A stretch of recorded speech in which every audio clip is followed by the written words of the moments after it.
Uma boa noite a todos e todas e aos que se encontram na sala virtual. O tema de hoje vem muito de uma necessidade quando olhamos, às vezes, atormentados e aflitos com os cenários do mundo, em que vemos a natureza humana se expressando desde os mais baixos dos sentimentos numa fereza incomparável e que parece se multiplicar em muitos pontos do planeta, simultaneamente com demonstrações de amadurecimento do coração, com movimentos humanitários, com solidariedade, com o sentimento de ajuda ao próximo, a conservação da natureza, o bem-estar dos animais e um senso de justiça que denota o alvorecer de uma moral mais amadurecida. Convivem duas espécies de humanidade, uma que denota bastante atraso e outra que denota algum avanço. E isto não é nenhuma novidade, porque no capítulo 13 de Mateus, nós já vamos ver que Jesus fala naquele capítulo, os versículos de 1 a 37, sobre os sinais do futuro, os sinais dos finais dos tempos. Vamos então aqui só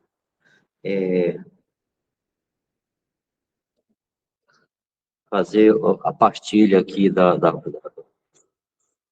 apresentação.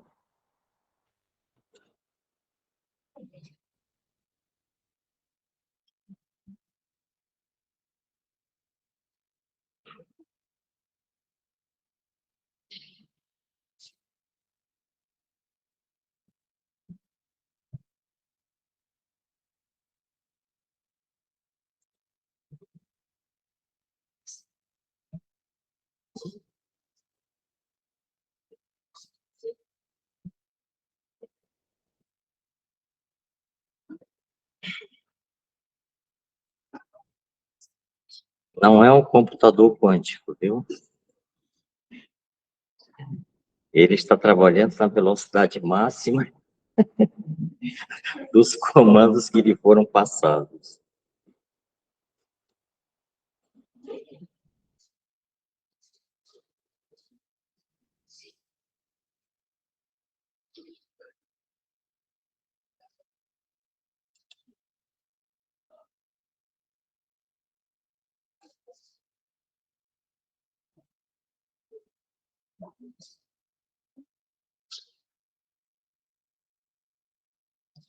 Enquanto isso, vamos conversando um pouco. No capítulo 13 de Marcos, nos versículos de 1 a 37, Jesus pontua para os discípulos sinais que mostram que coisas extraordinárias, algumas com sinais devastadores, tanto nas transformações externas do planeta, quanto da fereza dos corações humanos, seriam testemunhados no final deste grande ciclo que está em andamento desde o tempo em que ele aqui esteve em preparo do espírito humano, trazendo a janela do amor como o fermento que possibilitaria uma curva ou um ponto de inflexão de uma civilização anterior atrasada, com a lei mosaica, é verdade, isso no mundo ocidental, com os impulsos do budismo, do hinduísmo e de outras fontes de revelação que também lá estiveram, porque ele é o governador da Terra. ele não poderia pegar povos eleitos. Ide e pregai para toda a gente. Foi a mensagem que o Cristo trouxe para todos nós. Então, quando ele assinala ali em Marcos sobre que ficássemos atentos para as grandes transformações que estariam acontecendo no espírito humano e nas próprias acomodações da terra, e essas acomodações estão acontecendo aqui no nosso planeta de diferentes modos. Tanto a acomodação das placas tectônicas que ainda estão em movimento, quanto as questões climáticas em que a humanidade tem contribuído muito para pontos de desequilíbrio. Quando você começa a intoxicar a atmosfera com milhares e milhares de toneladas de carbono, você muda os filtros que estavam preparados com as camadas de ozônio para que a vida aqui pudesse florescer e evoluir de um modo mais tranquilo. Então, ali é o prenúncio que nós vamos ver reafirmados há 155 anos, quando foi editada a Gênese, em janeiro de 1868, em sua primeira edição. Lá na Gênese, vai falar sobre os sinais dos tempos atuais. Jesus já fala que não passará de uma geração. Ele não está falando da geração corpórea, está falando da geração espiritual. E Emmanuel, em determinado momento, diz que a evolução do espírito se dá com a dobra dos milênios. Estamos apenas a 2 milênios do tempo do Cristo. Então, essa geração espiritual que vem sendo trabalhada, ela que vem se auto-elaborando pelo conhecimento científico, pelas experiências, pelas releituras, pelas ressignificações do conhecimento antigo, esta geração espiritual, ela tem um Y. Uma parte dela se sensibiliza em relação aos apelos que vêm dos planos superiores da espiritualidade. E a outra se mantém como que semi-adormecida no estágio da ancestralidade. Todas avançarão, mas avançarão em tempos muito distintos. É necessário que separemos o joio do trigo. Nós estamos numa fase de transformação, de expiação e provas para a regeneração.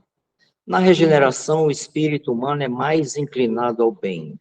É uma mente racionalmente mais evoluída. E cerca de 3/4, que também é dito dentro da literatura espírita, 3/4 dos que estagiam conosco na experiência da Escola da Terra têm se mantido resistentes, inertes, teimosos em relação ao que vem sendo ministrado para acordar o espírito para planos mais elevados. Esses serão remanejados para escolas que lhes sejam compatíveis. Eles voltarão a estagiar em mundos primitivos. Eles terão que percorrer todos os desperdícios sucessivos que eles tiveram nas muitas reencarnações que por aqui tiveram. Deixa eu só pegar aqui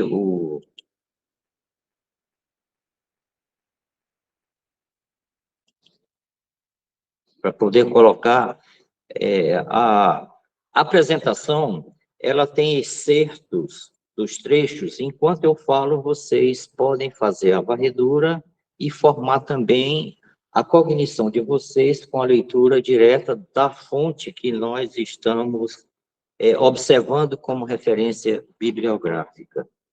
Fica mais fácil para a retenção da informação. Ele disse que agora sim está carregando o meeting. Vamos entrar já na sala com a apresentação. E fica mais fácil para mim, para todos.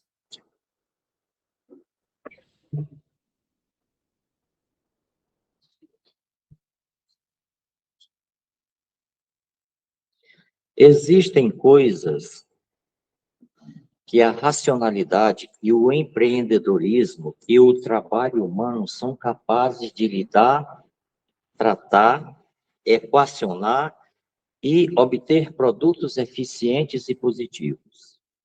Existem outros que não. Quando nós estamos tratando do amadurecimento moral do espírito, não são as escolas humanas. Que o homem não adore outro homem porque não pode um cego guiar outro cego. As escolas temporais, elas criaram um divórcio desde o iluminismo, separando a educação espiritual da educação formal e material. E se radicou no materialismo, no racionalismo, no existencialismo, mas tudo ligado ao cérebro, nada além dele. E até hoje a universidade regurgita teimosa e distante. Um ou outro das suas sumidades é que começam a incursionar, trazendo as experiências metafísicas, experiências de uma realidade supra, e já começa a se considerar a possibilidade da consciência extracorporal. A vida imortal do espírito estaria comprovada na permanência da consciência após a morte do corpo biológico.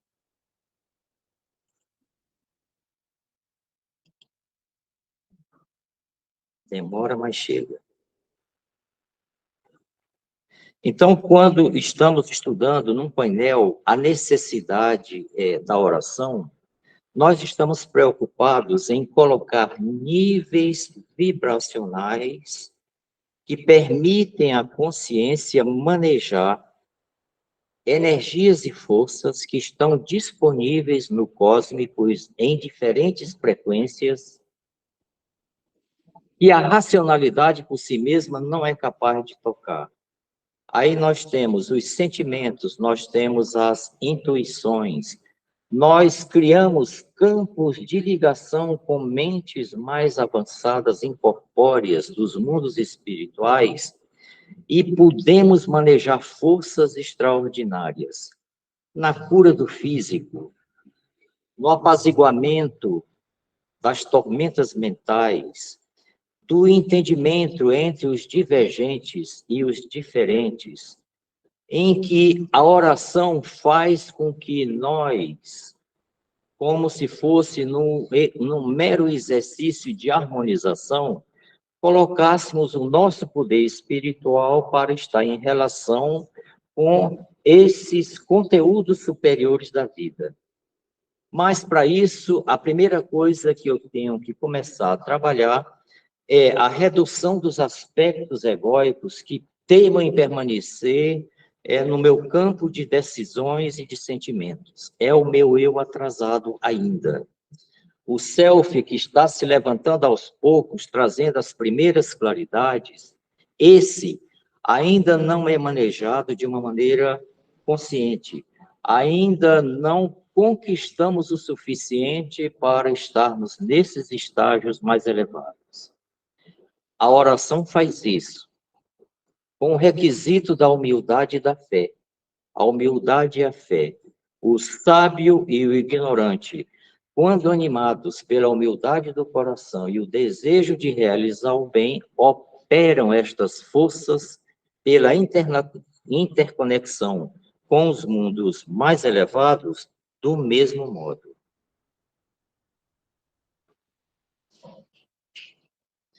E teima aqui ainda em dizer que ainda tem coisa por fazer. Mas nós somos persistentes, viu? Mas hoje ou mais amanhã a tela vai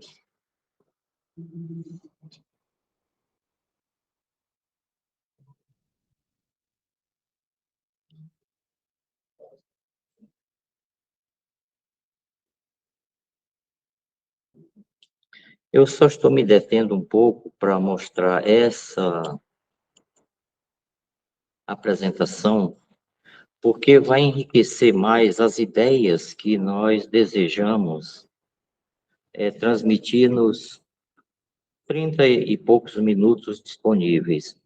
Mas, enquanto isso, vamos avançando, porque eu ficaria, então, para disponibilizar nos grupos, né, e deixar para uma leitura reflexiva e analítica, porque você pode pegar aquele pedaço da obra e ir no complemento. Por exemplo, aquilo que Jesus falou sobre os finais dos tempos, de uma maneira mais ou menos geral, há 2000 anos, a Gênese vai falar em 1868, há 155 anos. A transição planetária, que é também uma outra obra da revelação espírita, fala e reafirma isso em 2010. Tempos atuais, todos eles falam em tempos atuais. Kardec fala nos tempos atuais. Manuel Filomeno de Miranda, o espírito que trouxe a mensagem da transição planetária, também.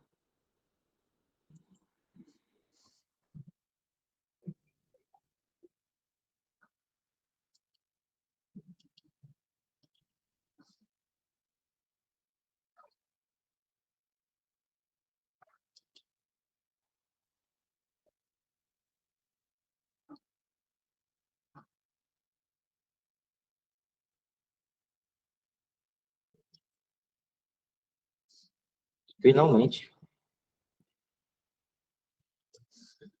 Então, vamos ver o que diz a Gênese.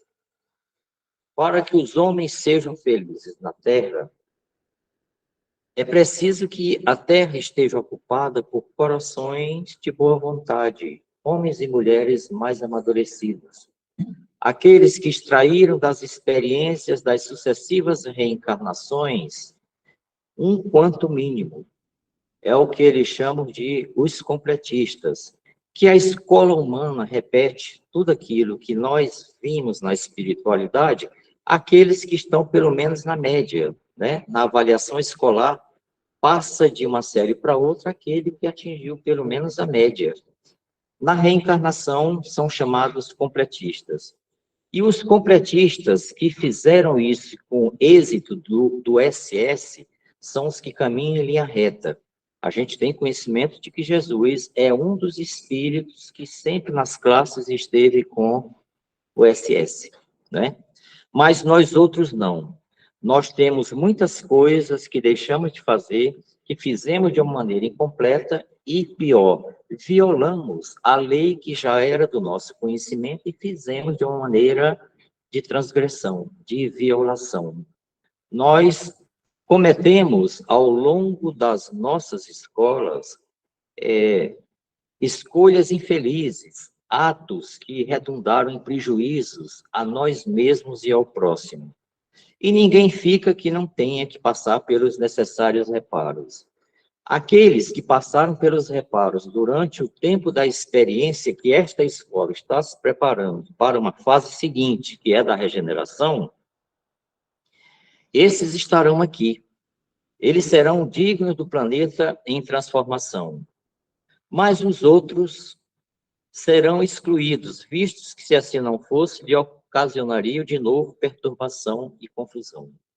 Então, é necessário que, para o bem comum, as classes agora sejam eficientemente separadas. Mas esta separação, ela não está dita. Jesus, lá no finalzinho, diz que nem ele mesmo sabe, só o Pai Celeste sabe como será o final dos tempos. O final dos ciclos, dos processos menores, os maiores, como ele, governador planetário, sabe. Mas os finais dos tempos que ele fala sobre a nossa sese, que é infinita, só o Pai Celeste realmente sabe. Da transição planetária, não. Ele é o ministrador, é o mestre da nossa escola. Ele sabe perfeitamente os momentos que nós iremos passando desses estágios até alcançarmos tudo aquilo que na humanidade nós somos capazes de absorver como desenvolvimento e crescimento. Então, quando nós estamos falando que a Terra vai se transformar, ela vai se transformar pelo aniquilamento da iniquidade e não pela destruição física, não por cataclismas globais. Não vai haver isto, vai haver sim uma transmutação moral. E essa transmutação moral já está presente em um certo número de espíritos que estão ligados ao processo educacional da Terra. São cerca de 23 e poucos bilhões de espíritos. Nós estamos em 8 bilhões reencarnados simultaneamente. Então, se um terço está reencarnado nesse momento, 2 terços estão na erraticidade. E ficam a escola permutando almas que aqui estagiam para o seu desenvolvimento, almas que retornam e almas que aguardam, espíritos, na realidade. Então, chegará o momento em que nós teremos a demonstração e a verificação da verdadeira separação do joio do trigo. Não no sentido pejorativo, apenas que aqueles que mais se esforçaram, que mais se desenvolveram, estarão aptos a se matricular num curso de uma nova ordem mais elevada, em que predominam os aspectos éticos e morais e o amor. Isso vai se dar pela sucessão das reencarnações e dos desencarnes. Chegará um tempo, a gente sabe que no início da década de 60, está lá no A Caminho da Luz, que houve uma reunião angélica, e que Jesus pediu uma mora para tentar acordar nos espíritos mais atrasados o impulso que falta para que eles pudessem ser aproveitados na fase seguinte.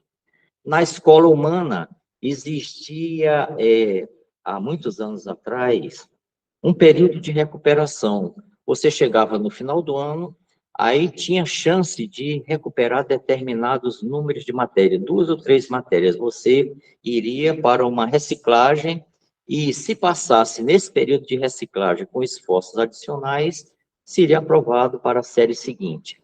Então, Jesus faz mais ou menos isto. Mas acontece que está se exaurindo o tempo.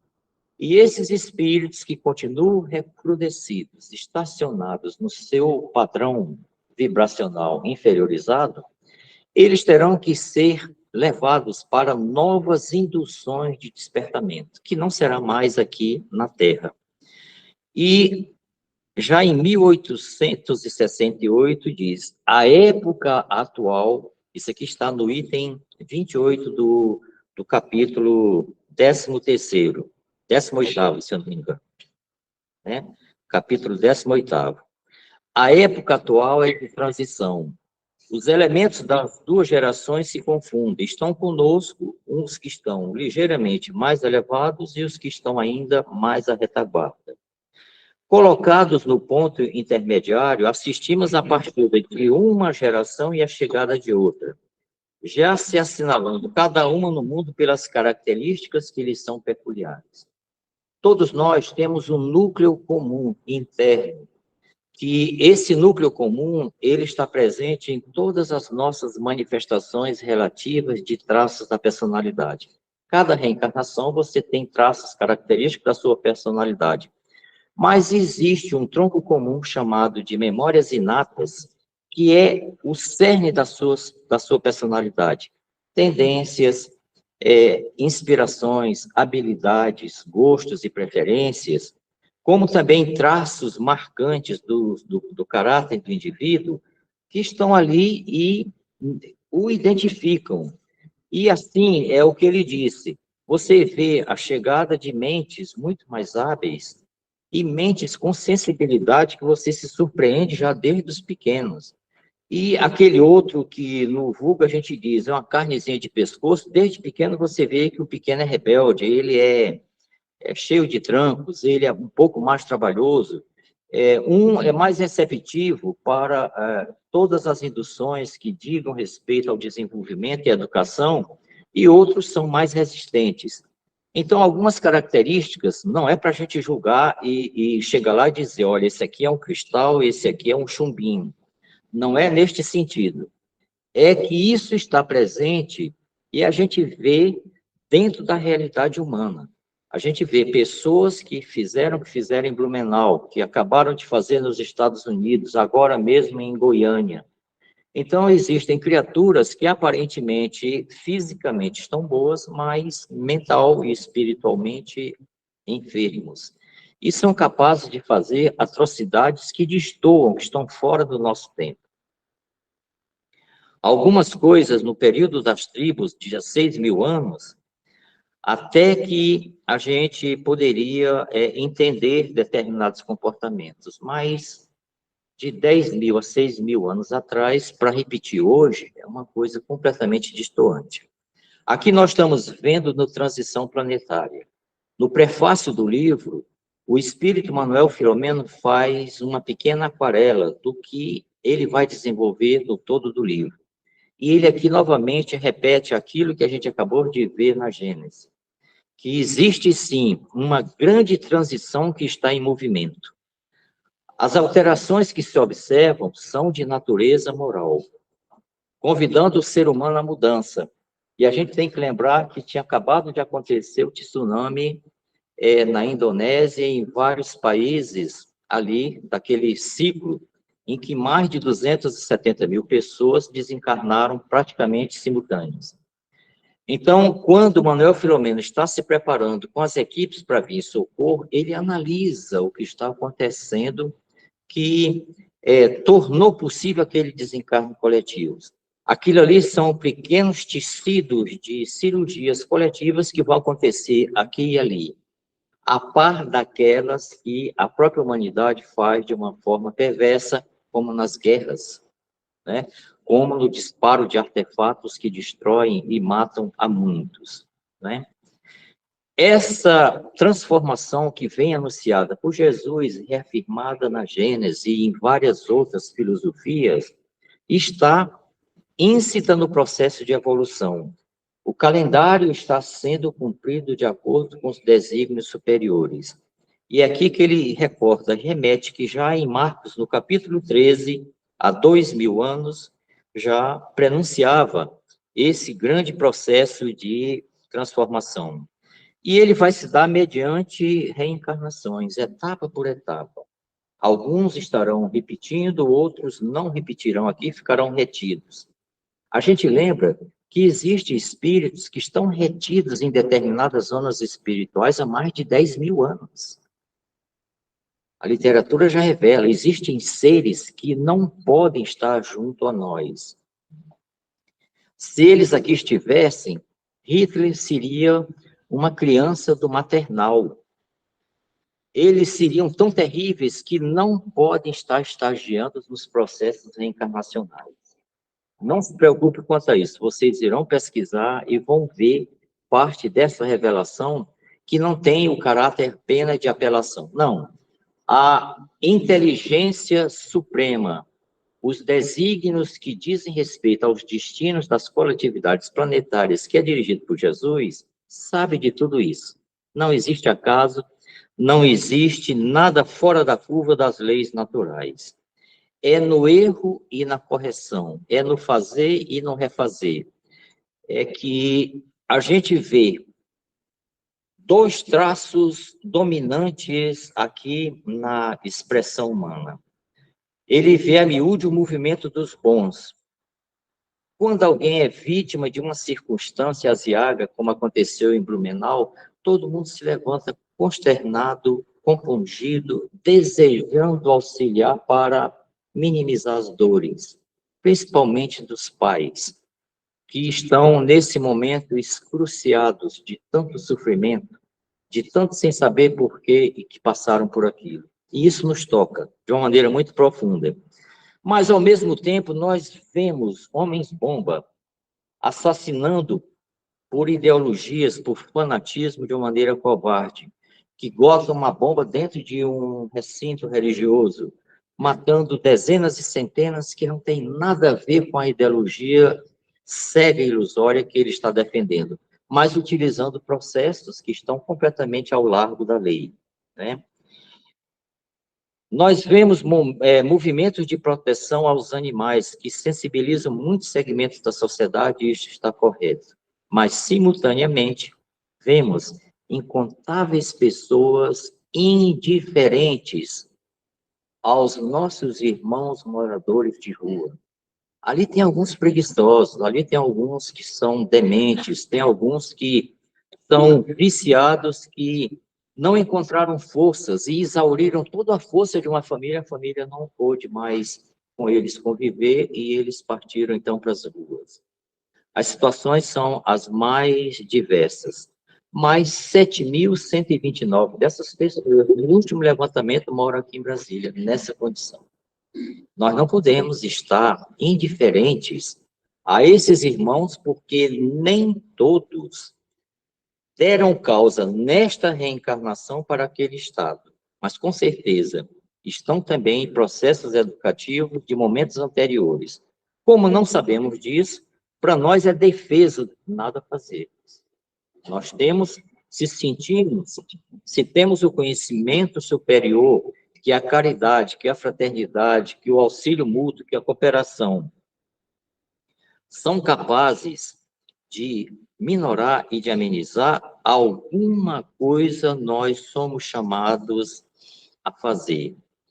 Então, o Manuel Filomeno diz também, simultaneamente, com todos esses traços de verdadeiros hiatos entre grupos humanos, simultaneamente a Terra também está se ajustando e se aperfeiçoando para receber uma psicosfera de energias mais harmonizadas, que seja indutora dos corpos que aqui estão a ampliar o uso das estruturas cerebrais e dos muitos corpos que ligam o corpo denso ao espírito. Aquela separação espírito, perispírito e corpo é uma mera simplificação. Existem muitos outros corpos tradutores de energias intermediárias, como aqueles, por exemplo, da intuição, que nós ainda não sabemos utilizar. Entre nós e o perispírito, os processos intuitivos, os pressentimentos e vários outros aspectos do nosso desenvolvimento espiritual ainda não estão ao nosso alcance, porque não adquirimos os pré-requisitos para utilizar isso de acordo com a lei natural. Jesus, então, começa a trazer uma coisa, eu tenho que ser muito rápido. Ele diz o seguinte, que a fé, ela é vital. Ele sempre disse, todas as vezes que estava proporcionando um auxílio, ele dizia, seja feita segundo a vossa fé, né? E a espiritualidade, então, explica, a fé é aquela que desloca a montanha das nossas dificuldades egoístas, orgulhosas, teimosas, violentas, vingativas, invejosas. São esses elementos que precisam ser movidos pela nossa fé, né? Isso barra o caminho que trabalha pelo progresso da humanidade. Mas ela tem que vir com a perseverança e a boa vontade, com o trabalho útil, com o desejo constante da renovação para o bem. Nesse momento aqui, nós somos um pequeno grupo que saiu do seu conforto do lar, que aqui se encontra, como também estão os nossos amigos na sala virtual, e estão concedendo este tempo para que eu possa fazer alguma reflexão do que está posto no ensinamento superior. Eu não sou exatamente aqui um ventríloco, mas não sou um representante porque ainda não absorvi esses conhecimentos no nível de suficiência.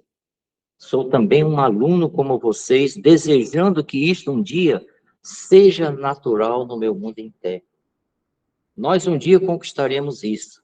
Estaremos apaziguados no nosso mundo interno e estaremos em condições de podermos manejar a fé, como está dito aqui, né? Ela tem condições de manejar energias em níveis superiores com a orientação e o acompanhamento de outras mentes, porque está realizando o bem. O mal só se propaga no seu entorno. O bem alcança o infinito. É por isso que quando nós estamos mentalizando pelos 214 nomes que estão na nossa pequena lista de auxílio, nesse momento ali temos bebês, temos gestantes, temos puérperas, temos desencarnados, temos autocidas, temos pessoas que estão em tentativas de suicídio, temos pessoas que estão em estados terminais que a medicina humana não está sabendo tratar. Temos pessoas que estão em estados obsessivos, que a clínica psiquiátrica e psicológica, e temos aqui psicólogos na sala, sabe que você caminha até determinado momento. Então, é pela fé, é pela emissão de energias positivas, é pela oração que nós estamos tentando auxiliar além das nossas possibilidades. Não quer dizer que a fé e a oração substituam o trabalho e a ação construtiva, substitui o estudo e a reflexão, a análise, e sobre estas análises, a formação de novas cognições. Mas ela vem supra, ela vem acima de tudo isso. Nós, quando estamos diante de uma pessoa que está com metástase, pelo que conhecemos, dito pela medicina, a gente já sabe que as chances de permanência daquele corpo tem um termo muito pequeno. Ele está num processo de reprodução celular descontrolado, ele está perdendo energias vitais, ele não tem como se recompor. A medicina não sabe como tratar situações extremas, mas a fé pode chegar lá se, no processo kármico daquela criatura, a misericórdia do Senhor, pela providência divina, encontrar que pode dar um bálsamo e um acréscimo de tempo para aquele indivíduo. E ele poderá, se assim o merecer, encontrar uma cura que para nós ainda é espantosa. A fé opera esses milagres de uma ciência superior que agora nós estamos ensaiando e começando a principiar o manuseio dessas forças mais sofisticadas. É pela fé e pela oração. Jesus definiu claramente as qualidades da prece. E aí a gente tem que saber como direcionar as forças mentais, como concatenar os pensamentos, como associar os bons desejos, como pulsar dentro de nós os meios que tornam efetivo a transmutação das energias que nós vamos receber e projetar dentro dos dutos e dos condutos do bem. Para isso, nós também precisamos aprender. E aprendamos aqui com Jesus. No Evangelho segundo o Espiritismo, está no capítulo 27, no item 4. Eu estou falando aqui, vocês estão lendo aí, tá certo? Nesse momento que vocês estão lendo, vocês estão começando a introjetar das releituras que vocês estão fazendo, porque já leram sobre esses aspectos. Mas agora estão lendo e sentindo com o auxílio dos nossos irmãos espíritos que aqui se encontram, além dos nossos decodificadores corporais. Nós estamos recebendo as intuições, eles estão auxiliando a nós reorganizarmos os campos mentais e introjetarmos esses ensinamentos com muito mais intensidade. Mas, como ele disse, você, quando está com as mãos sujas, não pega o alimento para comer. Você, com as mãos contaminadas, não deve pegar o alimento e passar para um terceiro, porque aquele bem que você vai fazer, ele se consome pelo mal que ali se encerra nos elementos contaminantes. A mesma coisa vai se dar pelos elementos da fé, né? Os elementos da fé, no momento que eu estiver pedindo, a primeira coisa que eu tenho que fazer é reconhecer que eu mesmo não sou exatamente aquela referência, aquele ponto que possa me conectar pelos dutos da fé e ser um instrumento de auxílio. Aí eu tenho que cair para aquilo que eu falei no começo, para a humildade, certo? Eu tenho que cair para a humildade, para me reconhecer ainda insuficiente em mim mesmo e solicitar a solidariedade superior em auxílio naquele desejo do bem que eu estou, a duras penas, tentando realizar, não é? Esse espírito aqui nos diz, o Écio M.C. Arantes, na psicografia do Chico Xavier, no livro Amor Sem Deus, Valorizando a Prece, ele nos diz que... o bichinho aqui está doido de querer sair. Tira ele daí da... Ele nos diz que no mundo espiritual, a leitura e o sentimento da prece tem outra dimensão e profundidade. E que nós não fazemos ideias das forças que são movimentadas quando uma criatura está fazendo a sua oração como Jesus ali ensinou. Naquele momento, aquele indivíduo pulsa numa qualidade que substitui um coletivo praticamente, né? Então,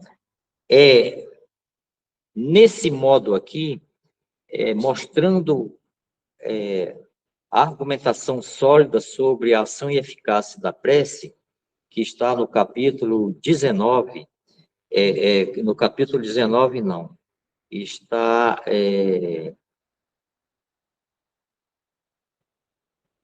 capítulo 23 do Evangelho segundo o Espiritismo. Então, eu quero chamar a atenção para esse ponto e nós vamos parar por aqui, tá certo? Chegando aos 35 minutos. O poder da oração está no sentimento, na fé e no merecimento de cada um, e não em fórmulas. Algumas denominações religiosas, eles dão algumas fórmulas de orações. Mesmo o Pai Nosso, se a gente fizer o Pai Nosso dissociado de como Jesus nos deixou, ele passa a ser apenas o receituário de uma fórmula de encadeamento de palavras. Nem as orações fazem sentido, porque quando nós assumimos o compromisso de Senhor, me trate como eu trato meu irmão, perdoai as minhas ofensas como eu perdoo a quem me tem ofendido, eu estou fazendo um contrato com a divindade, né? Então, livrai-nos, Senhor, dos perigos e dos inimigos. Para mim, tudo de bom. E para o meu irmão? É quando eu tenho que começar a contextualizar. Faça ao outro aquilo que você gostaria que o outro lhe fizesse. Nesse momento, isso deixa de ser uma fórmula e passa a ser um compromisso que interage com a lei maior e o amor pulsa a partir dessas induções. No ato da prece, com as energias do sentimento acionadas pela vontade, emitimos ao alto as imagens dos nossos desejos através da força viva do pensamento. Consequentemente, a hora e o local só podem influenciar no sentido de facilitar o nosso recolhimento, proporcionando boa concentração mental. Ninguém vai fazer isso numa estação do metrô, nem ali na rodoviária quando todo mundo está descendo, nem na entrada de um shopping. É necessário que nós, que ainda não temos este poder da concentração, que procuremos um local que seja propício de um certo aquietamento, né? Então, eu vou deixar isso aqui disponível no grupo, nossos grupos aqui da CEF, para servir de um roteirozinho de vocês aprofundarem algumas das muitas revelações sobre o poder da fé e da oração. O mundo já é um retrato vivo para nós de que os contrastes não se explicam por nenhum dos elementos que estão postos na sociedade. Aquele cara que pegou a machadinha, um canivete e assassinou crianças, ele é um fora da curva. Mas cada vez esses fora da curva estão sendo notados. A gente percebe que parece que tem uma loucura que está assolando no mundo. Não. São seres atrasados que estão dentro dos processos reencarnacionais nos seus últimos momentos e livrai-nos, Senhor, desses perigos, porque não são nossos inimigos, são nossos irmãos, mas a uma certa distância e que nós nos precatemos desses riscos. Que o Senhor Jesus nos abençoe, nos guarde e nos fortaleça.